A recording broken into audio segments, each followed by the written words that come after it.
toutes les révolutions ne sont pas uniformes et on ne peut pas expliquer la révolution sur la base de marxisme-léninisme.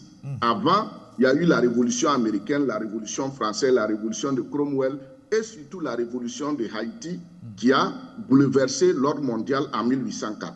Maintenant, ce que je veux dire, il faut qu'ils prennent la parole de façon solennelle, c'est-à-dire un discours à la nation où on assume à travers des concepts et des orientations claires. Il faut qu'il s'assume dans l'organisation de l'État.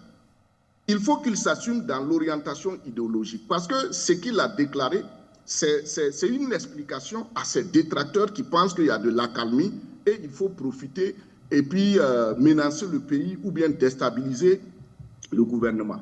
Et moi, je pense qu'il y a eu beaucoup d'occasions où il devait prendre la parole solennellement et assumer son pouvoir révolutionnaire. Mais les gens ne l'ont pas fait. Et cette fois-ci, moi, je pense qu'il a donné une explication claire à ses ennemis. Mais au fond, quand on rentre dans le débat idéologique, il assume déjà idéologiquement la révolution. Quand on prend les idées de Kizerbo, on parle de développement endogène, il faut l'assumer. Et vous vous rappelez ici, j'ai critiqué le fait qu'on parle de développement endogène durable. Il faut enlever le mot durable et assumer cette vision de Kizerbo.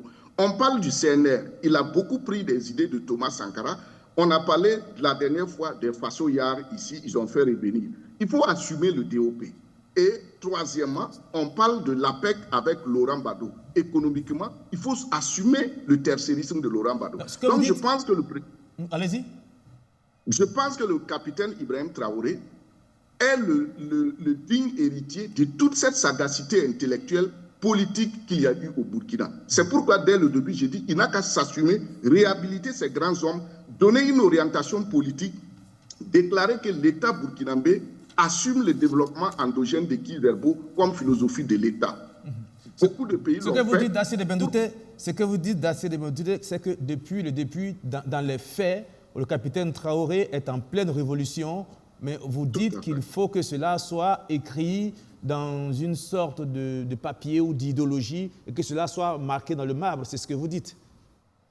Tout à fait. Il fallait au début avoir le courage de faire la synthèse de ces idées et donner une orientation politique, idéologique, et ce qui va lui permettre à éduquer le peuple. Vous avez vu, au début, les gens n'ont pas voulu accepter. Dans sa déclaration, quand il disait qu'ils ont lancé la journée patriotique, il y a une expression qu'il n'a pas ajoutée. Et participation citoyenne. Pourquoi il n'a pas ajouté ça? Parce que moi, je dis toujours ici, il faut cesser d'utiliser ces concepts-là qui ne cadrent pas avec nos réalités. Les questions des droits de l'homme qu'il a pris mettre dans le gouvernement, la question du ministère de l'Humanitaire, c'est des concepts, quand on est en révolution, il faut conceptualiser par soi-même.